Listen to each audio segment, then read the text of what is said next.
So Lester Graham reports for the Environment Report and hosts Stateside on Fridays on Michigan Radio. He's been a journalist since 1985 and was previously with the Environment Report from 1998 to 2010. He also has reported on the Detroit bankruptcy, Michigan politics, and issues regarding race and gender inequality. Lester served as a board member of the Public Radio News Directors and president of the Illinois News Broadcasters Association. He's a member of the Radio, Television, Digital News Association, Society of Professional Journalists, and other professional groups. Lester has received 25 national awards for journalism excellence and many more at the regional and state levels, and I can see why. I know I enjoy listening to him on the radio. So please help me in welcoming Lester Graham.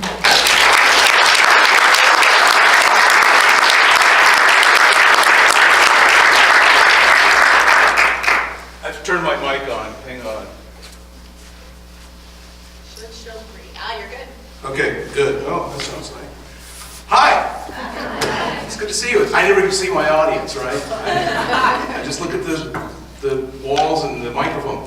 Well, I want to thank everyone for inviting me to the Intersection of Environment and Politics conference here at the Pierce Cedar Creek Institute for Environmental Education.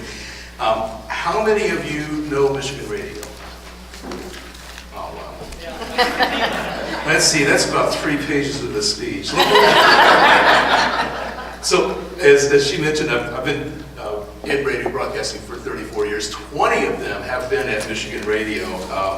And as she mentioned, we did a thing called, for a while, the Environment Report, which was a national show that we were on about, well, at the peak, 200 stations. So we really, really hated when the recession hit, and we ended up losing a lot of funding from both public and private grantors. So the station, thankfully, said, look, we don't want to lose the Environment Report completely, but we can't staff it like we're doing for the national show. So Lester, what do you want to do? And I thought I wanted to become an investigative reporter just to find out that I'm not the best investigative reporter. I'm too much of a policy wonk for that. They gave Rebecca Williams the Environment Report. She's been doing a fantastic job for 8 years, 2 pieces a day for 2 pieces a week for 8 years. That's a lot of reporting. It takes a lot of effort to do something like that.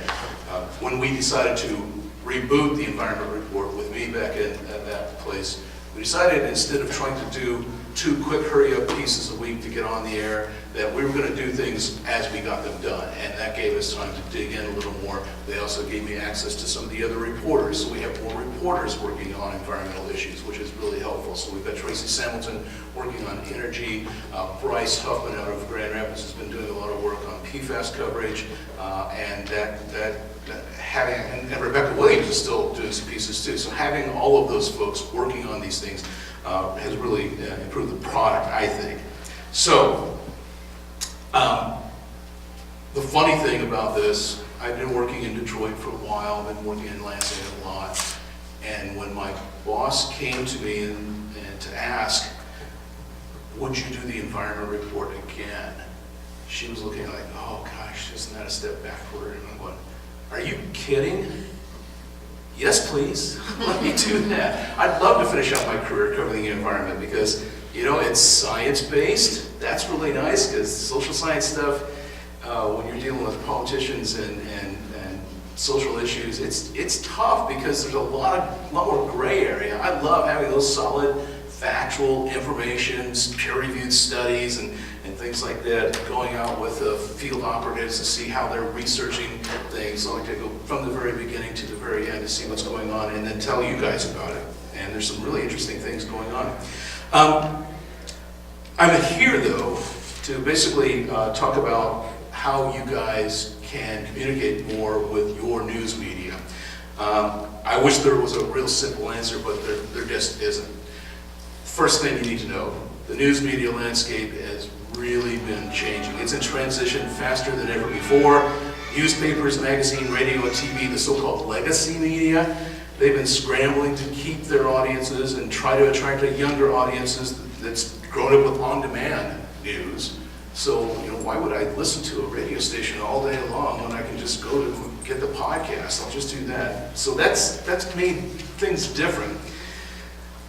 TV has decided shorter stories, more scandals, flashier gotcha-type investigations, and cuddly stories about puppies are the way to the future. Some TV outlets believe they should be infotainment. Some of them are driven by the idea that appealing to the lowest common denominator will get them a larger audience, therefore more advertising dollars, and therefore more money for shareholders and management. Some, not all, but some reporters and TV anchors have bought into this idea that the driving force is increasing the audience and more fans lead to more money, and that, I think, is just a trap. That is the way to spiral down. They've forgotten the news is public service, not public entertainment. Commercial radio. I started out in commercial radio, but most of the commercial radio stations have given up any serious local or state news coverage altogether. There's some solid ones yet. There's some big ones, nice ones, doing a great job. But, news reporting is expensive. It's a lot cheaper to pay a syndicated service for some talk show host who insinuates all the mainstream media are lying to you anyway. He's got the truth corner here, and here's what you need to believe. That's convenient. It's amazing, though, how many people like to have their biases reinforced rather than being challenged by ideas that run contrary to their own preconceived notions. Truth these days is not a popular commodity, but we value it, so we're going to keep doing it in public radio. Newspapers are finding it difficult to make the transition to online, chiefly because the revenue for print ads, remember those big real estate sections and car sections, and you can't do that on the internet very well. It just doesn't work in the same way. So they've lost a lot of revenue, they've lost a lot of reporters, and so they've got a smaller staff. They're working really hard, and I got to tell you, they're doing a magnificent job across the state. I'm a big fan of the newspapers in Michigan. There aren't very many bad ones. I read a lot of them. Don't read all of them every day. I get nothing else done, but I'm poking around, seeing what's happening in the places that we don't have a signal or reporters to try to find out what else is going on. There might be a story. I'd never read the Escoda newspaper before, but I started reading the Escoda newspaper to find out what the heck is going on up there near the Wordsmith Air Force Base, where the PFAS contamination is wild. It's so bad, they had to stop deer hunting in a 5-mile radius because the PFAS levels were turning up in the deer at unhealthy levels. That's just the deer. Think about all the rest of the wildlife. Newspaper's been working. They're still doing an outstanding job. I think of Garrett Ellison at MLive. I just saw Garrett Thursday. I was in Grand Rapids. He's done more than any other outlet, including mine, on PFAS contamination across the state.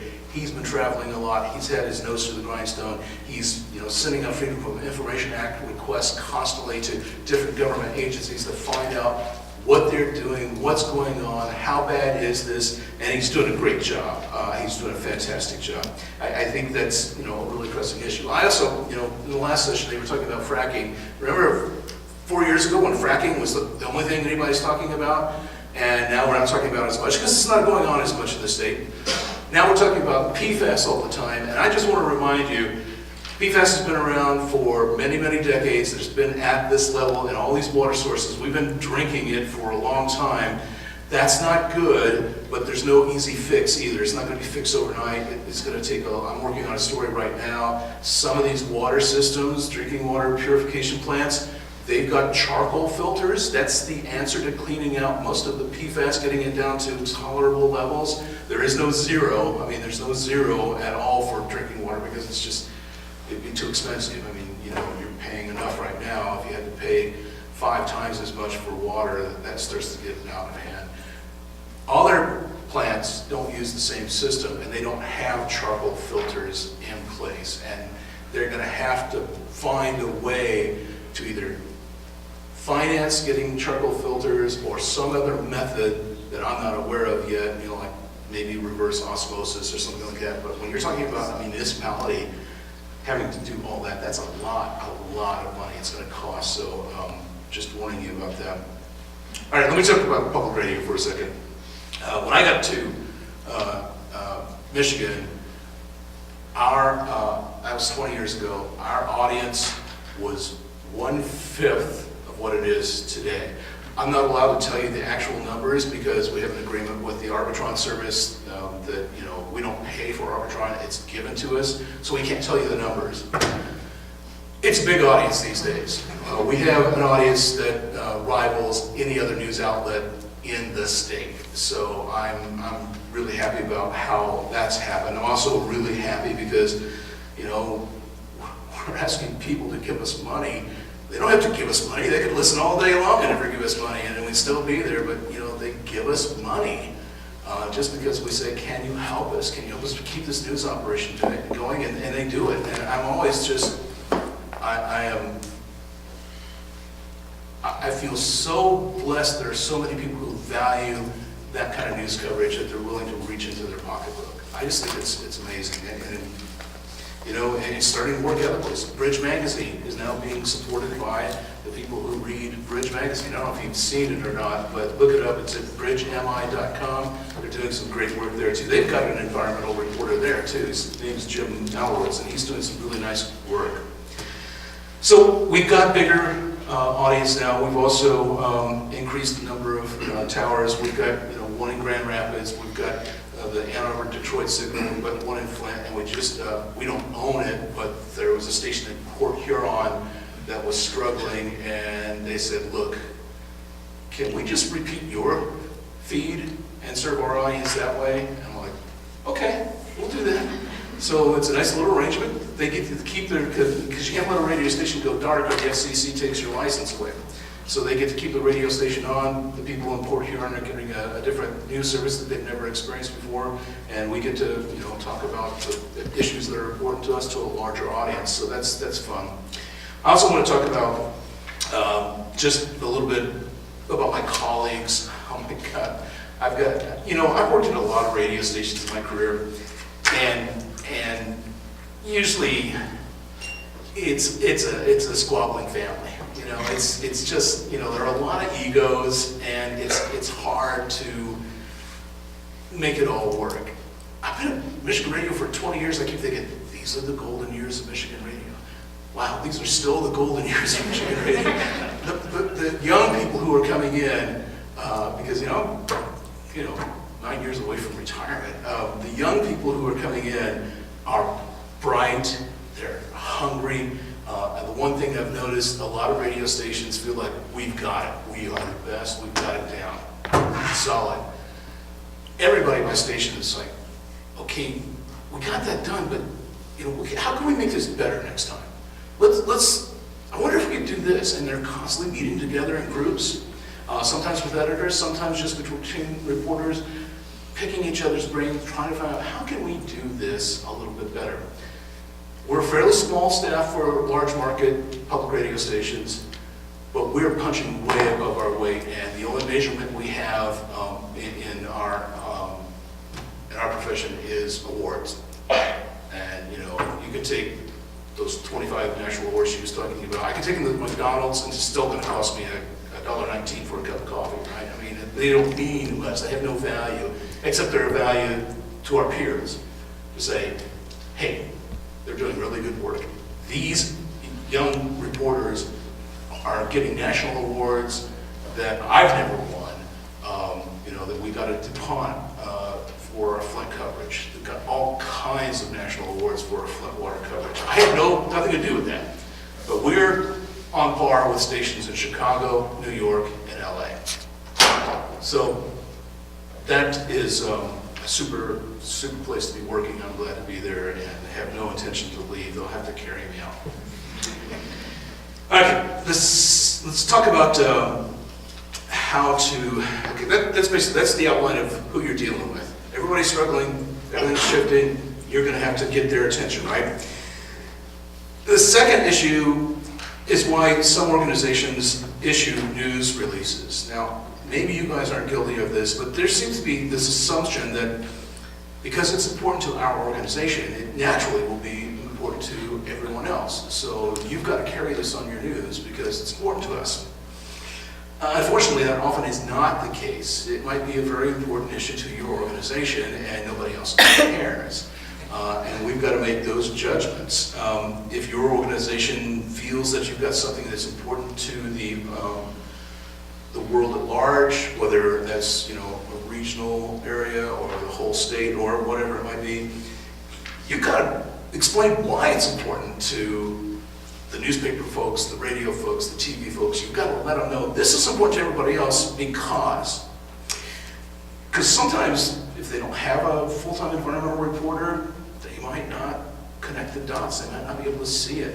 So you've got to, and if you can't get a hold of the environmental reporter, you're dealing with an editor. That editor may not be aware either. So you've got to tell them why it's important.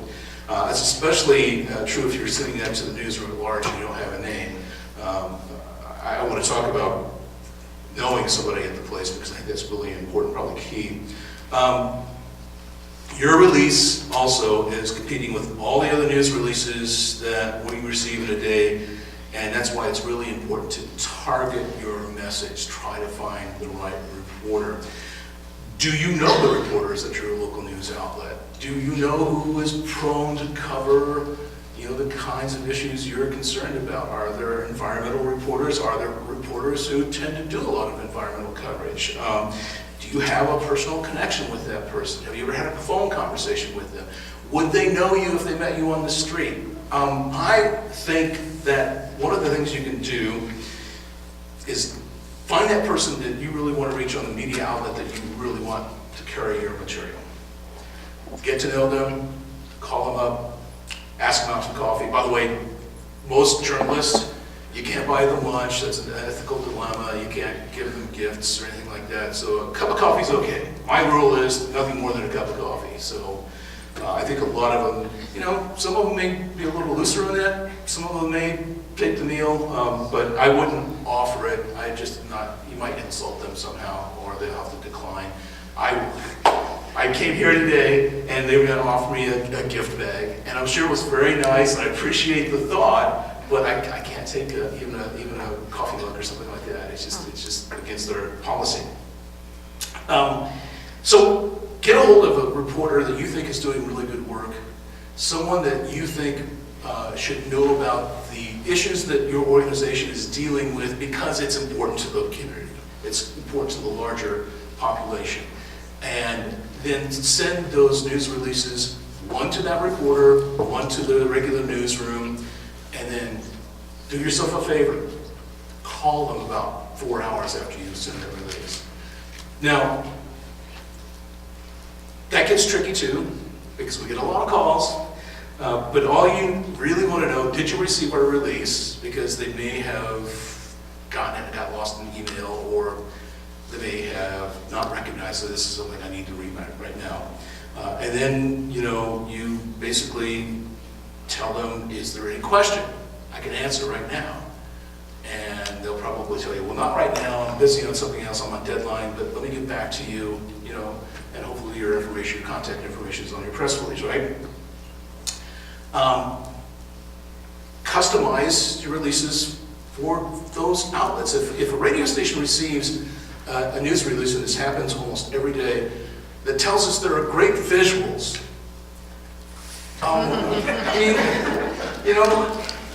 We are online as well, so visuals might be good, but if it's like a video visual, that's not going to convince us. So customize your releases for the media you're trying to contact, and don't feel like you have to contact all the media, thinking if you throw out a wider net, you'll have better luck.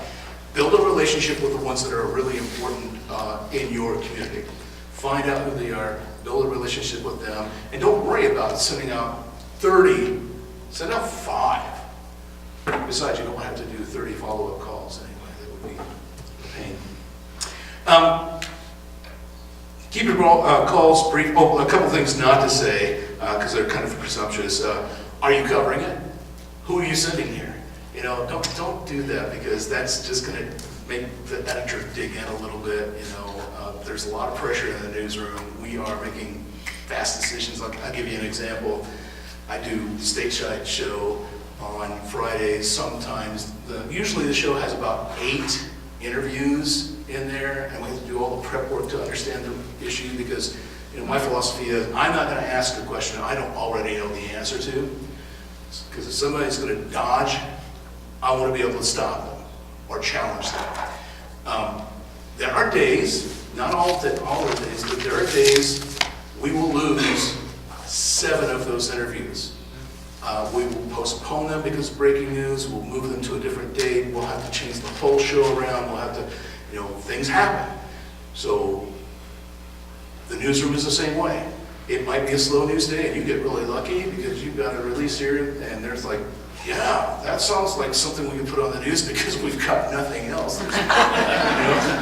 There's nothing shaking the leaves on the trees, right? That's the old expression. And in the other days, you might have the most important release you've ever put out in your organization's history, and they're just overwhelmed. There's snow, they can't get to it. So that's something to keep in mind too. Even if you get turned down, even if nobody's picked up on one of your releases in a year or a year and a half, keep sending them. Be persistent, be polite, keep up those contacts. There's going to be a time when all the stars align right. You're going to get that earned media, and it's going to be great. Because once you get on some of these big stations, or on these big, if you get on M Live, or if you get on one of these big stations, you're going to hear from your high school sweethearts and everyone else. Hey, I heard you on. It's amazing because I do this little thing for stateside about artisans. I have a blue-collar background, and so I like these people. I mean, these are my people. I really like to hang out with blacksmiths and people who make things with their hands that we use. Every time we do one of these, they suddenly get a huge spike in attention, in sales. There's this guy named Paul Rutgers. He carves spoons for a living. That's what he does. And, he's struggling. It's tough to make a living carving spoons. He sells them on Etsy, and he called me up after the piece ran. He said, all weekend long, Etsy makes a little cash register noise when it goes off. He said, it's like a baby and they're shaking around all weekend long. And he was just, thanking me profusely.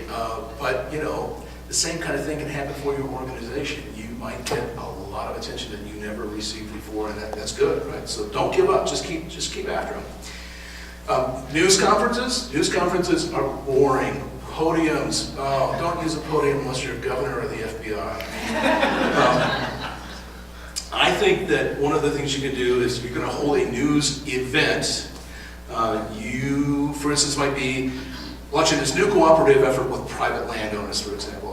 So you're going to get volunteers to plant trees along a creek that have a greenway that stretches between different green spots. And private landowners like, I don't mind if the animals are going back and forth, whatever kind of habitat you need to do. So you go there, you've got volunteers out there doing work, you've got the private landowner doing the work, you've got your organization expert. They're all available. It's heaven for a reporter who can go out there and actually talk to the volunteers. Why are you doing this? And talk to the landowner. What do you get out of this? Talk to the people who are doing it so that they can see the greater good. And they have a story, a real story. People are doing something. People are doing something for a reason. That's a story. Somebody standing at a podium telling you what they plan to do is not a story. It's just not going to do anything. If you're going to be, for example, working with farmers to help reduce erosion or something like that, take us to the farm. Let us talk to the farmer. Let's see what you've got in mind. I mean, maybe you're not doing something that day, but at least we can see it. We can take pictures. We can talk to the farmer. We can talk to your expert. We can get a story. This kind of repeats an earlier point, but it gets down to the people you reach and the way news media think. A few years ago, back at Michigan Radio, I had a couple of mentors who were really, they studied audience. That's all they did. They studied audience. They were my program directors, and they were some of the best in the nation. A guy named Tim Emmons is one of them. Peter Dominowski is another. And I'm a news guy. I love my audience, but I'm not doing stories to get a bigger audience. I'm getting stories to inform the audience I have. These guys are thinking about how do we get a bigger audience? Who is our audience? How do we serve them better? What's the best way to do that? And the fact is, a lot of reporters, they're writing stuff that they think their sister might like, or they're writing stuff for their mom, or they're writing stuff with their generation and forgetting about the other generations. It's all these things going on. So we decided at Michigan Radio to follow a little exercise that my mentors had done, and that's create a character who is a typical Michigan Radio listener. And her name was Mary. And we knew, what kind of car she drove. We knew what kind of when she listened. We knew that her husband, listened more on the weekends than she listened more during the week. We knew all these things that we were given about Mary. And then we were told, write your stories to Mary. Will Mary care about this issue? How can you make Mary care about this issue if it's important to her? And she just doesn't realize it yet. Write to that person. We are looking for that. When we're looking at your story that you're wanting to get out there, we're trying to figure out, is Mary going to care about this? Is this something that Mary's going to find, wow, I didn't know that. That's important to me. I can do something about that. That's how we work. The audience is not for these nonprofits like mine and like Bridge Magazine and some of the others. The audience is a bunch of people we want to serve, not a commodity like you are to TV audiences or TV stations. And I'm not anti-TV, by the way. I think there's some excellent TV reporters out there. There's just fewer of them these days. So try to get an idea, who are they serving? And why would my story be important to them?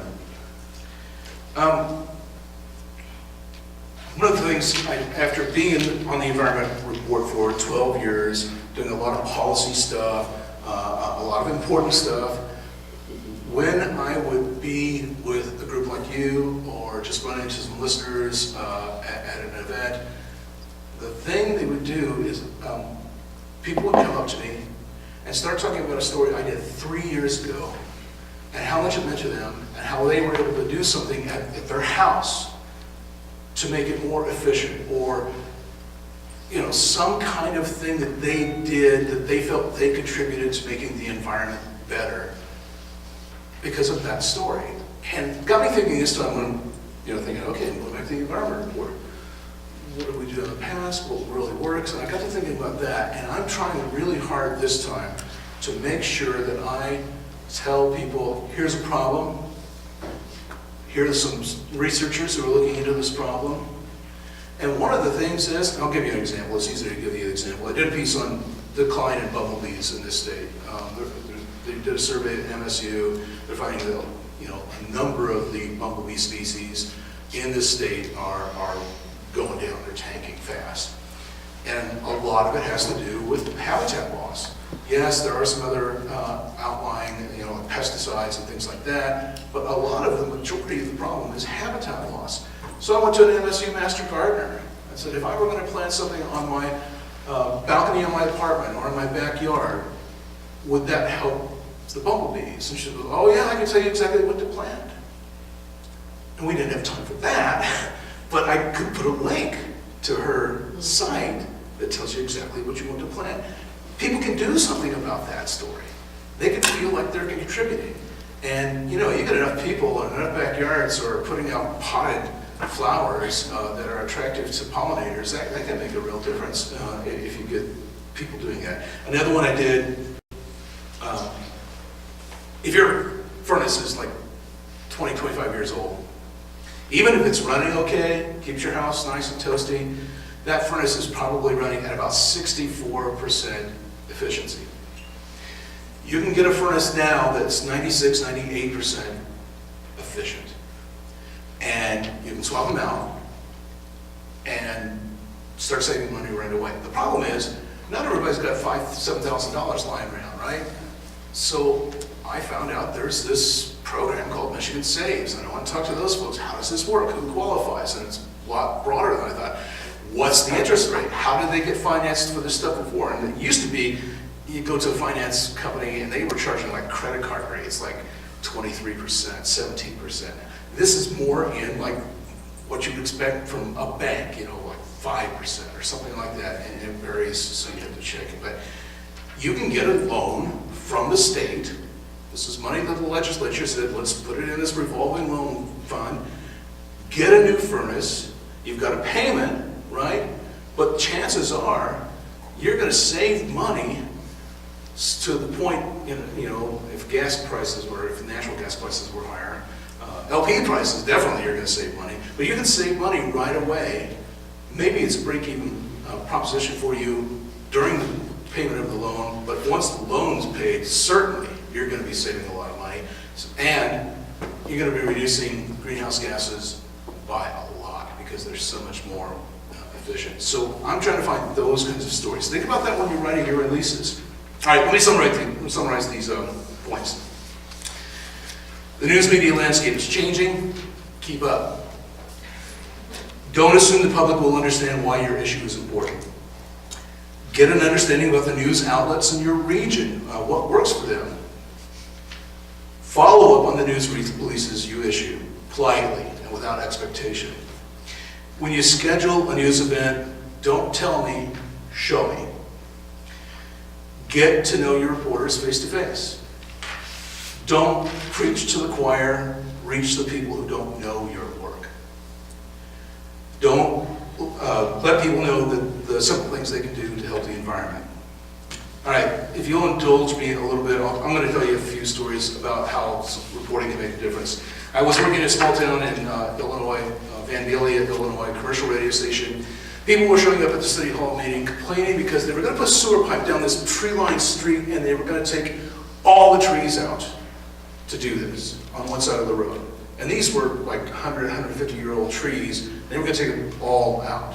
And they got a petition together, and the mayor said, and I reported, a petition isn't worth toilet paper. He and I didn't get along very well.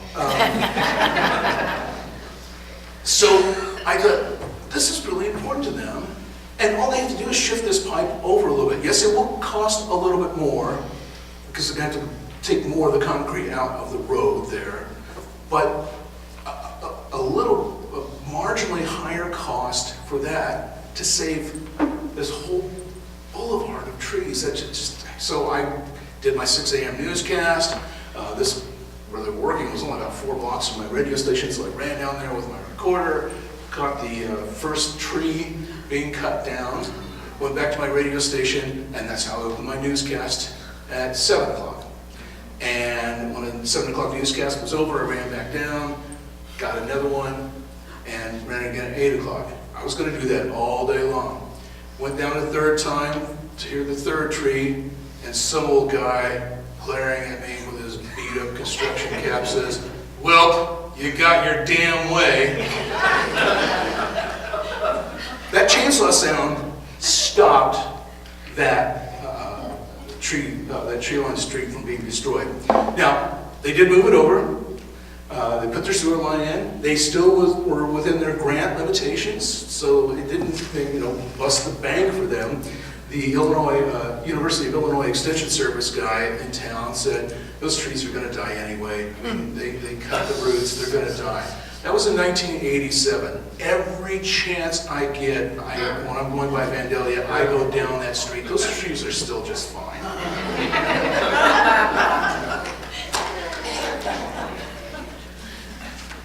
Here's another one. This is a story in Michigan. Early in my career at what was the Great Lakes Radio Consortium then, which was basically we were serving radio stations in just the Great Lakes region. So I got a note from a legislator, a Democrat, because public radio,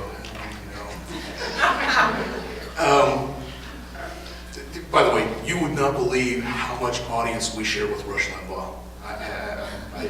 It's phenomenal numbers. I can't believe it. But we share a lot of audience with Rush Limbaugh listeners. So, sends a note, said, hey, you made me late to a committee meeting. I was in my car, I was listening to that report about pollution and how it was affecting little kids in southeast Michigan with increased asthma, and it really, really caught my attention. But the really important thing was, I got out of my car, I'm getting ready to run into the committee meeting. A Republican colleague of mine was coming, he's late too, and he says, I was in the car listening to this report about asthma in little kids. I mean, you don't know when you're going to make a difference. Those kinds of things happen a lot. We only hear about a fraction of them. Here's one more. I did a documentary about kids being affected by lead poisoning because of paint dust in old houses. And people think that problem went away a long time ago, but it did not. There are still, Grand Rapids has got a lot of houses that are older stock. They still have lead paint, and it's a problem. So I did this series. Then we got a note from an advisor to Governor Snyder who said, I heard that series. I'm going to tell the governor he needs to put in another $500,000 to deal with lead remediation. Now, in a scheme of things, that's not a lot of money, but that story made the governor put $500,000 in. He did. I followed it up. He did put $500,000 more in lead remediation, and I thought, yeah, little kids, that's a bunch of little kids not getting lead poison now. I also want to talk about Flint just a little bit. I had almost nothing to do with the Flint coverage. My colleagues, Lindsay Smith, Rebecca Williams, Steve Carmody, and the late Mark Brush, by the way. Mark was my partner in the Environment Report and Great Lakes Radio Consortium. We worked together for 19 years, and he died last year of brain cancer at age 49. So the radio station has adopted their family. We're getting them birthday gifts, we're getting them Christmas gifts. We're just not gonna. Everybody loved Mark Brush. He was just one of those people who did not have an enemy, and we miss him. Anyway, those folks, they revealed that state officials lied. They revealed the people were right. We were called by the governor's office, and they were demanding us take the stories off because we had it wrong. And so my news director, Lindsay Smith, are on this conference call with the governor's office, and she led them through the documentation to show that, no, we have it right, you're wrong. And then people started getting fired. Those guys also put together, and I'm especially proud of this because a TV station was doing a story about one of these people in Flint who were dealing with the lead, and they said, the only way I found out that my house had high lead was this map here I found on the internet right here.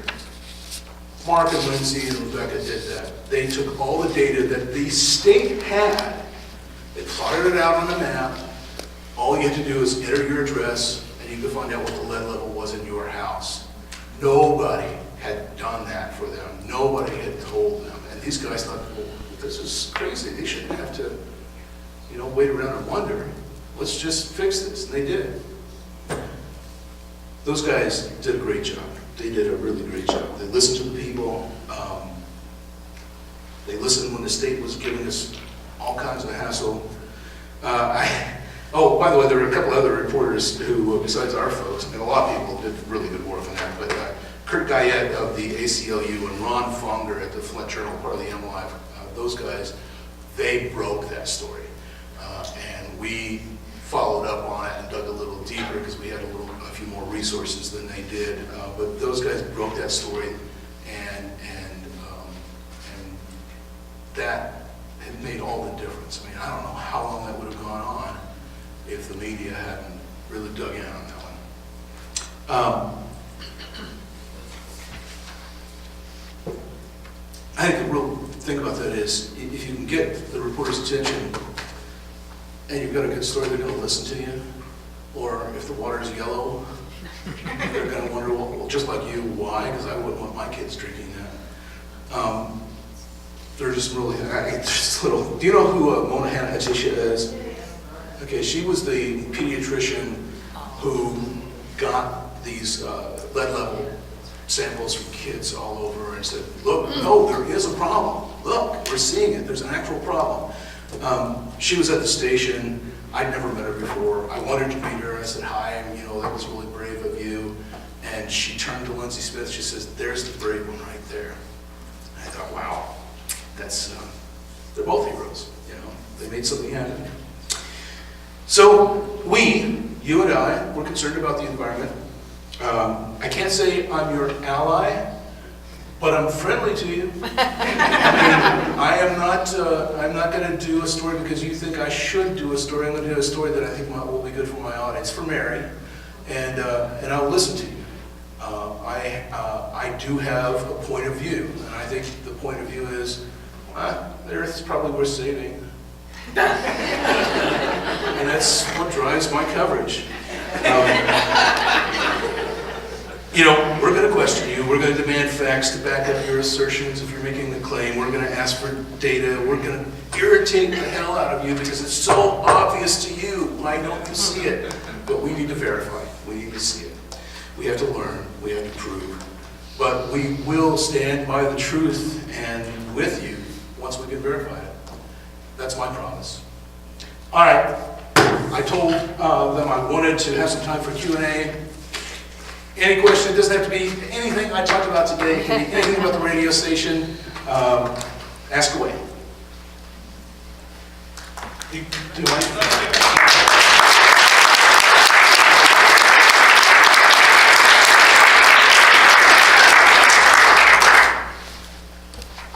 Stateside has a telephone line to call in with story ideas. Will you be doing the same thing with the environmental report so that we have an issue? You know, we did that. Last time I was with the environment report, we did that, and we didn't get a lot of response. We had a phone number and an email set up. You know, it was like news@environmentreport.org or whatever it was. I don't remember now. And it just didn't go over. We had a lot of announcements on the radio. Those announcements that all of you hate, those promos and stuff. But yeah, it just didn't go anywhere. But I can revisit that. You going to use it? I think there's a lot of people that would like to. All right. Let me talk to my bosses, and we'll see if we can't get that done. Let me just write that down for you. All right. Go ahead. What else?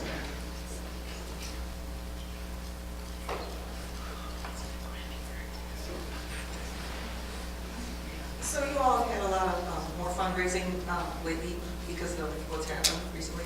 So do you all have enough funding to keep Michigan Public Radio going and going and going? Well, thanks to the listeners. Yeah, I mean, what's happened, this is kind of like airing the dirty laundry. The University of Michigan, because they're getting a lot of pressure about tuitions going up, they started tightening the belt everywhere. So they eliminated all of the support for Michigan Radio. They gave us a 5-year glide path, so we were able to take care of that. So it was a little tougher, but because the audience has been growing, and a lot of people are becoming sustaining members or going to that just an automatic thing. So we have a lot of problem with credit cards expiring, and then we lose that $5 or $10 a month that we were getting, and so we're trying to get people to switch to that. But I have to tell you, unless Congress and President Trump pull the funding for CPB, we're in decent shape. I wish we had more reporters, but lately we've been trying to beef up our digital presence, and so we've been putting money into people who know, journalists who know how to deal with the online aspect of it. I think that's wise. I mean, that gets back to, not everybody listens to the radio anymore. We've got a huge audience online that only listens online. Were you telling me that you, was it you who was telling me that you listen online? Oh, you, yeah, right, back there. He lives down in a part of the state where our signals don't reach, down by St. Joe or somewhere around there, yeah. So he listens online. We've got a lot of people, Michigan expats who are living somewhere else in the nation or somewhere else in the world, and they still want to listen to Michigan radio, which says a lot about the radio station right there. Go ahead. Lester, I want to thank you for, I've been listening to public radio for 30 years. I'm a supporter, and I love you guys. You're the only radio station I can stand listening to. I hear a butt coming But here. I want to challenge you, and you know, your credibility is suffering, even for me, a dedicated guy who loves you, in that, you know, we give money, and you say this, I don't know how many times a day, and it just bugs me a lot, and it hurts your credibility. You say you know, you support us, we're a public, you know, supported, you know, and we're ad-free or whatever, but you aren't. Yeah, You're running ads for these industries, and it just really bugs me, because let me tell you, say because you're commercial I actually free, have but you're stopped. running commercials. I actually have stopped saying that when I'm pledging. I told my boss I'm not going to say that anymore because of that very thing, okay? But here's how, so public radio has its own culture, right? And we don't see those as ads. Those are underwriters. Ads are what McDonald's commercials are. We're just, you know, corporate entity gave us money, and we're acknowledging they give us money and they get their little tagline. So they don't see it as ads or commercials. I believe like you do, and that's why I told my bosses I'm not saying that anymore on these pledge drives, because it's disingenuous at best. Not everybody feels that way at my radio station, and some haven't even given it any thought at all, because we don't do ads, we do underwriters. It's corporate I'm culture. fine with recognizing the underwriters, but I'm not fine with them doing the advertising spiel, because it's you know, every year it's getting a little more. And No, it's not, because there are strict rules about what we can and can't do. If we were getting different, the FCC would be all over us. It is not changing. It has not changed in I've been doing this since 1988. Those rules have not changed, and I don't know of any public radio station who's been stretching the limit. So, so keep up the good work. all right, thanks. I do agree with you there. Any other questions? Oh, sorry. It's kind of a follow-up to the last question.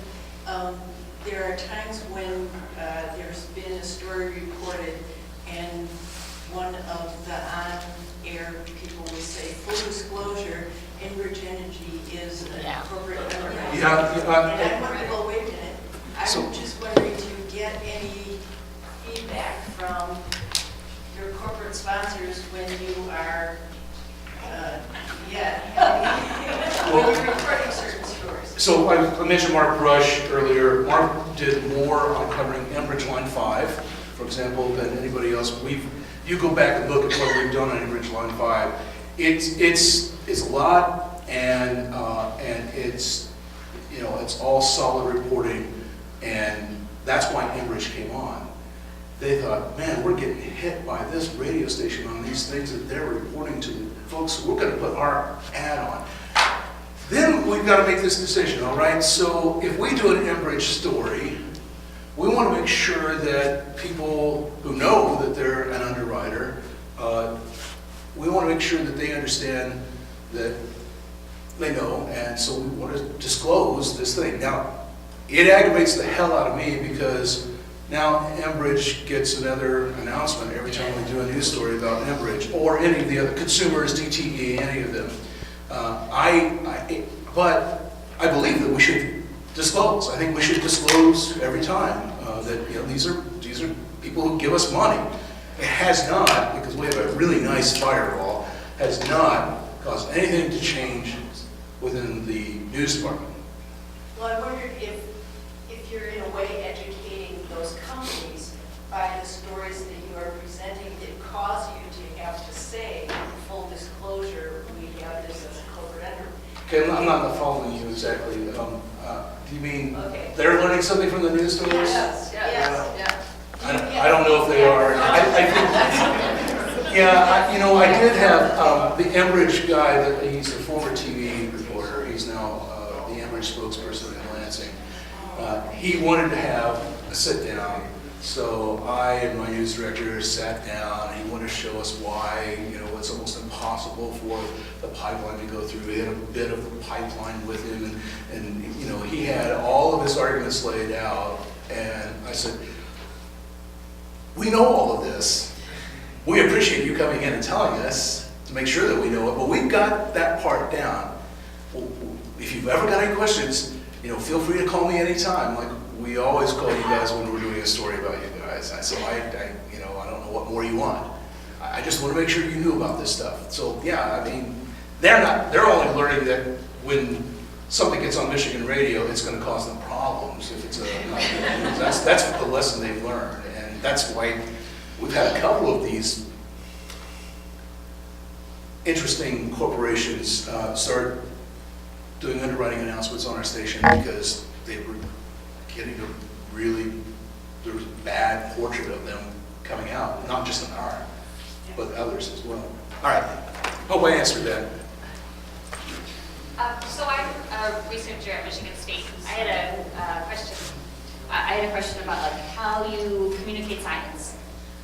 So like one of the things that's sort of vexing for researchers is we have our own like scientific jargon and world, and so like sometimes like we struggle to communicate issues. One that came up in my research was the presence of harmful algal blooms in the Great Lakes, which everybody knows is because there's too many nutrients in the Great Lakes. But actually, in this instance, the zebra mussels and quagga mussels have filtered out most of the nutrients and left the harmful bacteria, which creates algal blooms. So we had an oligotrophic, nutrient-poor lake, harmful algal blooms, which everybody knows is because we have too many nutrients. So it's like, I guess I'm wondering, it's like so complex and there's so many levels. So I wondered if you could just talk about So, how you do you know IAGLR? Yeah. Yeah, okay, so I've spoken to that group before on this very thing. Yeah. IAGLR is the International Association of Great Lakes Researchers. Scientists, almost every scientist I've ever talked to has been burned by a reporter who was either a rookie, didn't understand the scientific process, trying to make it more sensational than it really should have been. So scientists are kind of skeptical about reporters, and we had, it took several years of reporting. Reb has a science background. Mark had a science background. I didn't, but I was doing a lot of filing for National Public Radio. They have a science desk, and those guys would take me step by step. This is what you've got to understand. This is what you've got to know. This is what you've got to look into. This is, and it taught me the difference between a release study and a peer review study and all the things that are important to understanding science. And so not that many reporters have done that. I mean, they don't know. They haven't been through it.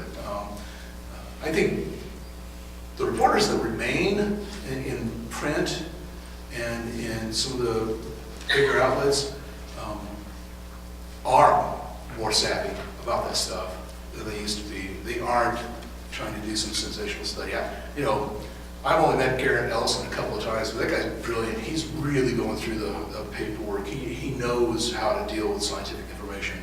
The biggest struggle is I need you to talk in language that a 7th grader could understand, because science is complicated for all of us, and I have to stop scientists, researchers all the time and say, hey, look, you and I know what that means, but we've got to explain it so that when we put this on, or I'll use some kind of not very important bite from them, and then I'll explain the hard science myself. I've done this several times, I had to do about bioaccumulation. You all know what bioaccumulation is? So I thought, how do I do this for people who don't know? So I'm talking about PFAS, and this I made an audio cartoon out of it. I got a little Dixie cup and a straw, and I blew bubbles into it, so I had bubble sounds. And then I had one of the guys do like a little fish, tiny fish, that's going, no, and sees this little particle and takes a bite out of it. And then I had, one of the guys with a deep voice who sees the little fish, he's a bigger fish, and he's going,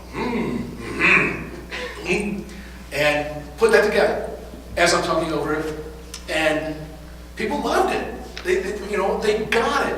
If they didn't know what bioaccumulation was before, they got a really good idea how that chemical concentrates as it goes farther up. And it's stuff we have to do sometimes, some little gimmicky things like that to relay these really difficult scientific principles. Not that bioaccumulation is that difficult, but a lot of people haven't heard of it. Anything else? Sort of follow up on that question. When you do a report like that, or say the first time you went to Flint, oh my God, there's lead pollution and that sort of thing. How do you fact check it? Do you do all your fact checking yourself, or do you tend to? For the most part, because our editor is going to ask, how do you know this? Do you have anything to back this up? And then, a lot of times we'll put that on the online story. The online story might be 3 times as long as the radio story. But yeah, we have to verify everything, or it doesn't get on. Our editors are tough. Do you get back to the source and have them go over that at times? Sometimes that's enough. Sometimes it's documentation. Sometimes it's 2 sources. We got to verify it independently from somebody else who might be on the other side, might have a different kind of perspective or different knowledge. So if we can, first you have to understand it, make sure you know what you're talking about, Right. and then you've got to question the facts that are the statements, the assertions that have been given to you, and you've got to figure out, all right, is this true? How can I verify this is true? Where can I get documentation? Where can I find somebody who's an independent party, has no dog in this fight, and will confirm this information as being true? So it's sometimes stories don't get on the air because we can never verify what's going on. I've got one right now that I'd like to do. Adrian has help me. What's the bacteria? Cyanobacteria. They've got cyanobacteria in their not only in their reservoir but in their pipes. It hasn't released toxin yet. And cyanobacteria can release all kinds of different toxins, right? So the one that's been happening in Toledo is just one of many. And the people in Adrian, they're scared, they're upset, they want something done about it. But as I am learning, there are many, many, many water systems in this state and Ohio that have cyanobacteria within the distribution system, within their reservoir, their raw water. And I'm thinking, okay, there's a story here, but it's not about Adrian. Adrian might be my example and how worried people are about this issue because it's worrisome. I mean, but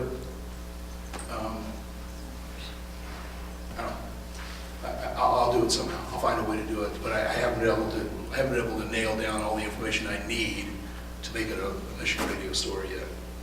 Sounds like something to look forward to. Yeah. Let me get my next PFAS story. Well, why don't we thank Lester Turner?